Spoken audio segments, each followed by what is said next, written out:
Hello everyone, welcome back again to easy quit with Aakash. सो आज के एपिसोड में हम लोग ग्रोथ कंसेप्ट समझेंगे। ग्रोथ तो वैसे सबको पता ही है, मैं उसको ऊपर से ही कवर करूँगा। बट उससे मोस्ट इंपॉर्टेंटली हम लोग समझेंगे change in pace of sales growth. ये काफ़ी अंडररेटेड और इम्पॉर्टेंट कॉन्सेप्ट है। सो ये मैं ऊपर ऊपर से बता देता हूँ, डिटेल में मैं आगे बताऊँगा। सो पेस क्या होता है? पेस होता है speed. So change in pace of sales growth is basically change in speed of growth.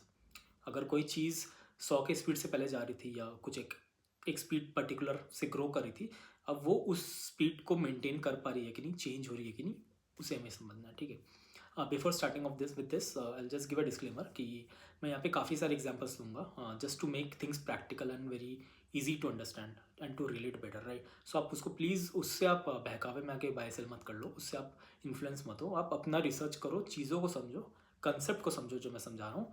Then accordingly आप देखो कि आपको फाइनेंशियल एडवाइजर से कंसल्ट करना है, खुद से करना है, जो भी है। बट प्लीज़ आप ये मत करो क्योंकि पैसे इन्वॉल्व है, तो वो हार्ड मनी आप, मैं नहीं चाहता हूँ कि आप उसको ऐसे ही रैंडमली मेरे बोलने पे कुछ भी आप उससे करो। ठीक है। सो चलिए शुरू करते हैं। एंड कंसेप्ट समझने से पहले मैं एग्जाम्पल्स, एक स्टोरीज बताता हूँ कुछ कुछ ताकि आपको समझने में काफ़ी ईजी हो। ठीक है। तो आप समझो कि लेट्स से आप कोई एक रेस देखने गए हो। ठीक है। F1 देखने गए हो लेट्स से। ठीक है। F1 में अभी नॉरिस आई थिंक जीता था कुछ दिन पहले ही। एंड उससे काफ़ी टाइम पहले से मैकलैरन जीत रहा था, राइट। उससे पहले आई थिंक लुइस हैमिल्टन जीत रहा था, राइट। सो अब वही सोचो कि जब ये सीज़न शुरू हुआ होगा तो F1 एंथुसियास्ट बता सकते हैं। तो उस टाइम सबको ये लग रहा होगा ना, वर्स्टैपन जीत रहा है बार बार, तो प्रोबेबिलिटी है उसका जीतने का ज़्यादा, राइट। या फिर आप कोई भी रेस में देखने जा रहे हो तो आप पहले भी बहुत रेस देखे होंगे। ठीक है। तो आपको एक आइडिया होगा ना कि ये हाँ एक टॉप प्लेयर है, तो इसका जीतने का प्रोबेबिलिटी ज़्यादा है क्योंकि वो अच्छा परफॉर्म करता है हर बार। सो वो एक्सपेक्टेशन, वो रेस का स्पीड जो भी है, उनकी परफॉर्मेंस है वो रेसर की, वो लोगों को पता होंगी।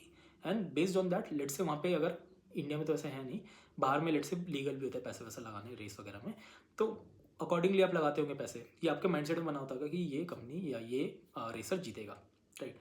एंड जैसे इस बार नॉरिस जीत गया या जो भी रेसर लेट से चेंज हो गया, तो वो एक बार में नहीं होता होगा ना कि वो अचानक से रेस आया और करके जीत गया।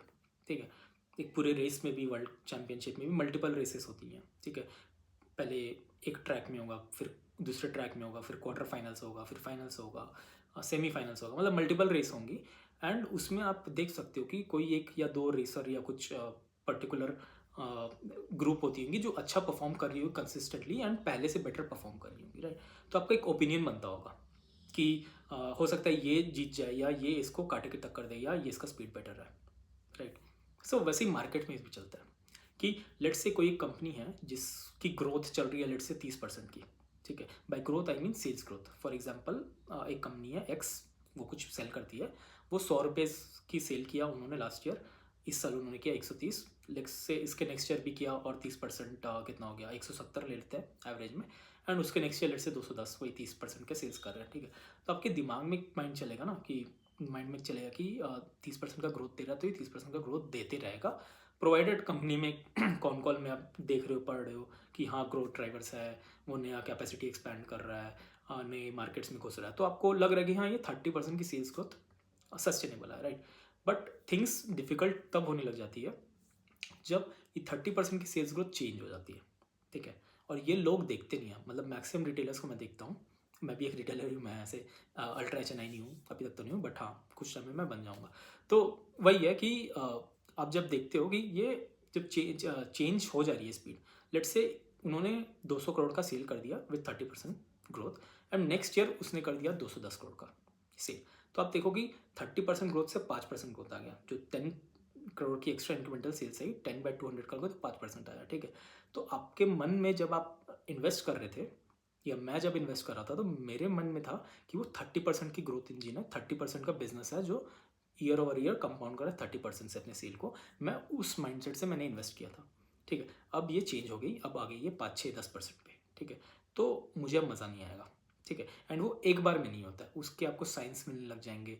नेक्स्ट क्वार्टर में आप हो सकता है कि ईयर ओवर ईयर ग्रोथ ना करो 30%, या फिर मैनेजमेंट आके बोल दे कि कैपेसिटी भर गई है, अब नई कैपेसिटी भरने में टाइम लगेगी, या कैपेसिटी से डिमांड नहीं आ रही है, या रॉ मटेरियल प्राइस क्रैश हो गया है तो रेवेन्यू कम हो रहा है, whatsoever the reason must B.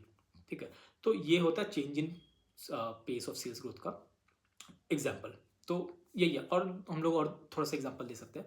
जैसे फॉर एग्जाम्पल आप ले लो, अब नंबर्स पे नहीं, इस पे बात करते हैं, ठीक है, मतलब ऐसे ऑब्जेक्टिवली बात करते हैं, सब्जेक्टिवली बात करते हैं। लेट्स से आप 2 रेस्टोरेंट हैं आपके एरिया में, ठीक है, आपने दोनों को ट्राई किया, ठीक है, और काफ़ी बार ट्राई किया। तो जितने बार आपने ट्राई किया तो आपका एक ओपिनियन बन गया कि लेट्स से एक रेस्टोरेंट है ए, जो कि काफ़ी अच्छा खाना बनाता है एंड टाइम पे भी देता है, 15 मिनट 17 मिनट में खाना डिश ला के दे देता है, ठीक है। एंड जितने बार भी आप जाते हो उसकी कंसिस्टेंसी मेंटेन रहती है, सर्विस टॉप नॉच रहती है, खाने में भी वो अच्छा है, सब कुछ अच्छा रहता है, रेटिंग भी अच्छा रहता है, ठीक है। एंड दूसरा जो रेस्टोरेंट है उसमें जाते हो ना तो फिक्स नहीं है, कभी अच्छा बना देगा खाना, कभी ख़राब बना देगा, कभी जल्दी आ जाएगी खाने, कभी देर से आ जाएगी, राइट। अब सपोज करो आपको डेट पे जाना है अपनी गर्लफ्रेंड के साथ, तो आप क्या प्रेफर करो? एंड प्रोवाइडेड सिर्फ यही 2 रेस्टोरेंट हैं आपके पूरी यूनिवर्स में, आप यही दोनों में जा सकते हो। तो मोस्ट लाइकली प्रोबेबिलिटी ये है कि आप पहले वाले में जाओगे जो अच्छा मोस्टली कंसिस्टेंटली चीज़ें दे रही है, आपको खाना दे रही है टाइम पे, अब उसकी सर्विस टॉप नॉच है, राइट। अब यही चीज़ और इसका पीछे रीज़न ये है कि आपको अपना डेट एक्सपीरियंस ख़राब नहीं करना है, ठीक है, एंड आपको खाना भी अच्छा चाहिए, आपको अच्छा टाइम स्पेंड करना है, ठीक है। एंड दूसरे वाले में दिक्कत ये है कि हो सकता है कि इनकन्सिस्टेंट हो जाए तो मूड पूरा टोटली ख़राब हो जाए, राइट। अब यही चीज़ को हम लोग इन्वेस्टिंग उठा के ले आते हैं, ठीक है। 2 कंपनी है जो कंसिस्टेंटली ग्रो कर रही है, ठीक है, एंड पैसे बना के दे रही है, सब कुछ कॉन्स्टेंट केपेक्स करे, डिमांड है, ये सब कुछ है। और जो पहली कंपनी है वो हो सकता है कि खाना, मतलब खाना नहीं आता, कंपनी आ गई, वो हो सकती है कि हैप्पैज़र्ड सेल्स ग्रोथ ऊपर नीचे कर रही है। बेसिकली इसका जो पेस है ना, change in sales of growth, वो ऊपर नीचे है, ठीक है। इस ये 100 से 130, 130 से 160, 160 से 200 करोड़, 260 करोड़, ऐसे धीरे धीरे 30% स्केल करिए। ये क्या करती है, 100 से कभी 150 कर देती है, फिर 150 से हो सकता है 110 कर 140 कर दे, फिर 140 से हो सकता है 150 फिर कर दे, फिर 120 कर दे, फिर 200 कर दे।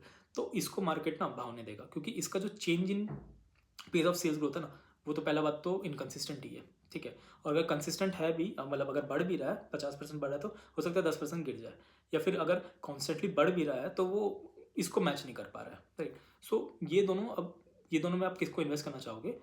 मैं तो इसको इन्वेस्ट करना चाहूँगा जो ज़्यादा अच्छा परफॉर्म कर रहा है, कंसिस्टेंटली परफॉर्म कर रहा है, उसका जो change in pace of sales growth है वो 30% ही वो इंक्रीमेंटल हर साल बढ़ाते जा रहा है, right. So this is basically the concept. तो इससे क्या होता है ना कि जब भी आप कुछ कंपनी में इन्वेस्ट करते हो तो आपका एक माइंडसेट बन जाता है कि मेरे को 30-40% का ग्रोथ चाहिए या 20% का ग्रोथ चाहिए। एंड जब वो मीट नहीं होता ना, तो we as an investor our duty is to kind of move from it, उससे निकल जाना चाहिए। एंड उससे पहले पहले समझना ही चाहिए चीज़ों को कि मैनेजमेंट आके क्या बोल रही है, कुछ ख़राब हो गया है कि कुछ ये सस्टेनेबल है कि नहीं है, ये वन ऑफ थिंग है कि नहीं।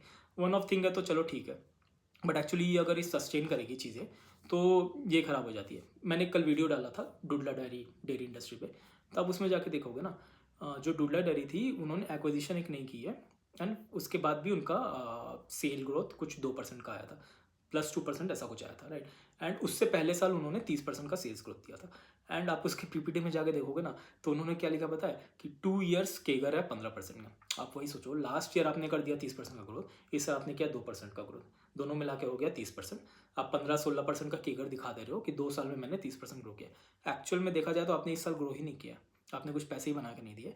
इन्फ्लेशन चल रही है 6-7-8% की, एंड ऊपर से आपकी इंडस्ट्री चल रही है लेट से 10% की ग्रोथ थी, तो 15-20% का ग्रोथ तो मैं मिनिमम कमांड करूँगा ना यार, उसके नीचे तो मेरे पैसे चल जा रहे हैं, मतलब इन्फ्लेशन ही खा जा रही है चीज़ों को। सो वही चीज़ें हैं कि ये आपको समझना पड़ता है चीज़ों को, ठीक है। तो यही है basically change in sales, pace of sales growth का कंसेप्ट, कि जो भी पेस है ना, मतलब ईयर ओवर ईयर जो आप ग्रोथ दिखाते आ रहे थे, वो अगर सस्टेन नहीं रहती है ना, इन्वेस्टर को चाहिए होता है कि वो बढ़ते रहे, बट ऐसा नहीं है कि हर साल बढ़ते रहेगा। आप लेट से लार्ज कैप्स को ले लो, तो लार्ज कैप इवेंचुअली 40-50-30% टका से हमेशा नहीं ग्रो कर सकती। जैसे पॉली कैप लार्ज कैप है, वो वायर एंड केबल में वो 20-25% के 18% इस क्वार्टर में उन्होंने आई थिंक दिया था, तो 20% लेता है, 20% ग्रो कर रही है। बट ये इवेंचुअली हमेशा ग्रो नहीं करती रही, क्योंकि लार्ज कैप्स बड़ी कंपनी के पास ना इतनी फ्लेक्सिबिलिटी नहीं है कि वो इतना ग्रोथ ला सके on a very regular basis. मतलब 15-20 साल तक लाने को तो ला सकती है, उसके लिए तो आपको ग्रोथ ड्राइवर्स पढ़नी पड़ेगी। बट थोड़ा सा हो जाता है ना कि ज़्यादा बड़ी होगी ये कंपनी, तो हो सकता है मे बी ग्रो ना करे, but that I am not here to comment on that. That management will tell you, that management will guide you कि करो करेगी नहीं करेगी। बट जो छोटी कंपनी होती है उनके पास काफ़ी रनवे रहता है, उनका बेस काफ़ी छोटा रहता है, तो उनके लिए 50-100% ग्रो करना काफ़ी ईजी हो जाता है, ठीक है। तो यही वाली change in pace of sales growth वाली कंसेप्ट आ जाती है। तो ये काफ़ी इंपॉर्टेंट हो जाता है। आप सिर्फ सेल्स ग्रोथ में देखो कि 5-10% ग्रो कर गई है तो मैं उसमें पैसे लगा दूंगा। आप देखो कि पहले सिचुएशन क्या थी, पहले वो किस रेट से ग्रो करती थी, अब किस रेट से वो ग्रो कर रही है। अगर वो ऊपर है तो मेरे हिसाब से वो अच्छा डील हो जाता है। एंड अगर ठीक उल्टा हो गया, पहले वो ज़्यादा अच्छा से ग्रो करी थी, अब नहीं ग्रो करी है, तो ये खराब हो जाती है। एग्जाम्पल्स ले लेते हैं, चलिए अब एग्जाम्पल्स पे आते हैं, ठीक है। V2 रिटेल ले लेते हैं, ठीक है। तो V2 रिटेल का आप देखोगे ना, कुछ कुछ करीब करीब 40-50-60% से ग्रो करी है। इस लेटेस्ट क्वार्टर में वो 86% से उन्होंने ग्रो किया था। तो अब उसका जाके स्टॉक का चार्ट जाके देख लो, नंबर्स में बता नहीं रहा हूँ, प्राइस स्टॉक का प्राइस में बता रहा हूँ। मल्टीबैगर पर मल्टीबैगर रिटर्न बनाया, ऑल टाइम हाई पे ऑल टाइम हाई पे हमेशा रहता है वो, ठीक है। क्यों? क्योंकि उसकी जो सेल्स ग्रोथ है वो बढ़ती जा रही है। इस मार्च क्वार्टर में आप पूरा देखोगे, लास्ट ईयर पूरा मार्च में 62% की ग्रोथ आई, उससे पहले आई थी 39% की ग्रोथ, उससे पहले 33% ग्रोथ। ये ग्रोथ है ईयर ओवर ईयर, मतलब इस साल 2025 में पूरा लास्ट 24 के हिसाब से 62% की ग्रोथ। 24 वर्सेज 23 कर रहा हूँ तो 40% की ग्रोथ, उससे पहले 33% की ग्रोथ। अब देख लो ना, स्पीड 33 से 62 पे आ गया, एंड लेटेस्ट क्वार्टर आप जाके देखोगे तो 86 पे आ गया। तो वही है ना, धीरे धीरे आपकी पेस बढ़ रही है, ठीक है। तो ये काफ़ी अच्छा हो जाता है। एक खराब कंपनी लेते हैं, खराब in terms of growth, business model तो अच्छा है इनका। तो आप देखो, और इसमें मैं बताऊंगा कि क्या चल रहा है। अब पीजी इलेक्ट्रोप्लास करके कंपनी, ये क्या करती है ना, ये अप्लाइंसेस बनाती है बड़े, मतलब B2B बना के देती है। मोस्टली इनका AC वगैरह बनाने का काम है। तो इस बार क्या हुआ ना कि, और ये क्या ग्रो कर रहे थे, ये ग्रो कर रहे थे करीब करीब लास्ट पूरे ईयर इन्होंने 77% का ग्रोथ किया, उससे पहले 30% था। तो ग्रोथ इनकी बढ़ी थी। क्वार्टर वाइज भी देखोगे तो ये करीब करीब ना 50-60%, 80% से ग्रो कर रहे थे। एक दो क्वार्टर ऑफ क्वार्टर में इनका 30-35% का ग्रोथ लॉग हुआ था, ठीक है। अब क्या हुई कि इस साल इनका AC का बिजनेस है, इस साल इनका क्या हुआ, एक्सटेंडेड मानसून हो गया। तो वही देखो ना कि जब मानसून एक्सटेंड हो जाएगी तो गर्मी थोड़ी रिलेटिवली कम हो जाती है, तो AC की सेल्स हिट हो जाती है, मतलब उतनी बिकती नहीं है AC, ठीक है। एंड लोग बाहर भी नहीं जा पाते ना कि AC खरीद के लेके आऊँगा, तो ये चीज़ हो जाती है। तो अब आप देखोगे जून क्वार्टर में, अब मार्च क्वार्टर ले लेते हैं, दिसंबर और मार्च क्वार्टर में ये 77% ग्रो किया लास्ट ईयर के रेस्पेक्टिव में। जून क्वार्टर जो सबसे हैवी क्वार्टर होता है फॉर AC, जून में क्या आ जाता है आपका, अप्रैल में जून आ गया, राइट। तो वही मार्च वार्च से शुरू हो जाता है ना गर्मी, पूरा मार्च अप्रैल से गर्मी शुरू हो जाता है। तो जून क्वार्टर में सेल का अच्छा सेल होना चाहिए, क्योंकि AC मतलब सेल तो मानसून पे डिपेंडेंट होती है। मानसून एक्सटेंडेड हो गई तो मैं चाहूँगा कि सेल थोड़ी कम हो जाएगी, बट वही है 60-70% ग्रो कर रहे हो तो हो सकता है अगर 40% भी ग्रोथ है तो मैं भी थोड़ा सा लीनियंसी दे दूँ, बट ग्रोथ आई कितनी पता है, 14% की। तो वही सोचो ना कि पूरी जो सेल है, पूरे साल का जो मैक्सिमम सेल होता है फर्स्ट और सेकंड क्वार्टर में, वही खराब हो गया। तो वही है, सेल 60-70-40% से आ गई 10% पे। और उसके बाद क्या होगा ना, जब आपकी सेल कम हो जाती है ना, आपने जो डिमांड या जो भी इन्वेंट्री बना लिया था देख के कि भाई 60-70% का मैं ग्रोथ कर लेता हूँ, या 30% 40% का ग्रोथ कर लेता हूँ, तो उस हिसाब से मैं अपनी इन्वेंट्री बना लूँगा। अब सेल आप बेच नहीं पाए हो, चीज़ें खराब हो गई है, ठीक है, इन्वेंट्री बिल्डअप हो गई है, मैं बेच नहीं पा रहा हूँ। अब क्या होता है ना, डेस्परेशन में आदमी क्या करता है, बिजनेस क्या करता है, क्योंकि अब जैसे जैसे टाइम पास होगा तो टेक्नोलॉजी भी तो अपग्रेड होगी, ये तो ऑब्सोलीट होते जाएगी, पुराने फीचर्स आ जाएंगे, और आप जहाँ पे भी रख रहे हो तो उसका भी कॉस्ट आता है, वर्किंग कैपिटल का कॉस्ट आएगा, इन्वेंट्री रखने का कॉस्ट आएगा, तो हर चीज़ कॉस्ट ऐड हो जाता है, राइट। तो अब क्या होगा ना, इसको आपको बेचना पड़ेगा कम दाम में। तो आप वही देखोगे 13% के सेल्स ग्रोथ पे अपना इसका ऑपरेटिंग प्रॉफिट मार्जिन बना था करीब करीब 8%, एंड लास्ट ईयर था कुछ 9.9%। तो देखो मार्जिन भी गिर गई। लेटेस्ट क्वार्टर देखते, सितंबर क्वार्टर में -2% का सेल आया। बेसिकली आपने कुछ बेचा ही नहीं, लास्ट ईयर से कम ही बेचा है, ठीक है। और प्रॉफिट मार्जिन भी गिर गई, लास्ट ईयर थी 8.4%, इस बार आ गई अपनी कुछ 4.5%। तो वही देखो ना कि दिख रहा है पूरा कि सेम आप सेल ले आए हो। आप वही देखो, आपकी इन्वेंट्री जो बिल्डअप हो गई थी, आप उसको हाफ में बेचो, हाफ प्रॉफिट में बेचो, कॉस्ट में नहीं, हाफ प्रॉफिट में बेचो, तभी 8.5 का 4% हो गया, ठीक है। एट द सेम टाइम आपकी सेल भी फ्लैट रह गई, तो प्रॉफिट तो गिरेंगे ना। तो यही वाली चीज़ है। तो ये इंडिकेशन कैसे मिलना शुरू हो गया, इंडिकेशन मिलना शुरू हो गया क्योंकि मार्केट्स में पता चल रहा है कि मानसून एक्सटेंडेड हो गई। ये मैनेजमेंट ही आगे कमेंट्री दे देगा आपको। अगर पीजी इलेक्ट्रो प्लस में नहीं समझ आ रहा तो आप इसके पीयर्स में जाके कौन कौन में पढ़ोगे ना, आई थिंक ब्लू स्टार के कौन कॉल में जो एक पीयर है, उसमें कहीं डिस्कशन हुआ था कि इस बार एक्सटेंडेड मानसून है, ठीक है, गर्मी उतनी ज़्यादा हुई नहीं है, हीट वेव उतनी हुई नहीं है। तो ये वाली एक चीज़ हो जाती है काफ़ी इंपॉर्टेंट। तो वही देखो ना, सेल्स ग्रोथ गिर गई। अब स्टॉक प्राइस भी आप जाके देख लोगे चार्ट पे, तो उसी अराउंड से करीब करीब मल्टीबैगर रिटर्न दिया था दिसंबर 2023 के से करीब करीब कुछ 3-4-5x हो गया था, अपने टॉप तक गया था, उसका से गिरने शुरू हो गई। एंड उसी के साथ साथ रिजल्ट्स भी आ गए, जो सेल्स भी करने लगे। तो यही एक चीज़ हो जाती है। एक दो और एग्जांपल ले लेते हैं, क्यूपिड ले लेते हैं। क्यूपिड क्या करती है, क्यूपिड ना कॉन्डम वगैरह बनाती है, ठीक है, फीमेल कॉन्डम, मेल कॉन्डम, इनके पास शायद पेटेंट वगैरह में है। एंड मोस्टली ये B2B करते थे, ये ओलंपिक्स वगैरह में, गवर्नमेंट वगैरह ये सबको सप्लाई करते थे, ठीक है। अब ये सब नए नए प्रोडक्ट्स में भी घुस गए, आई थिंक परफ्यूम हो गया, फिर कुछ ऑयल हो गया, ये सब मतलब अलग अलग एफएमसीजी प्रोडक्ट्स में भी घुस रहे हैं।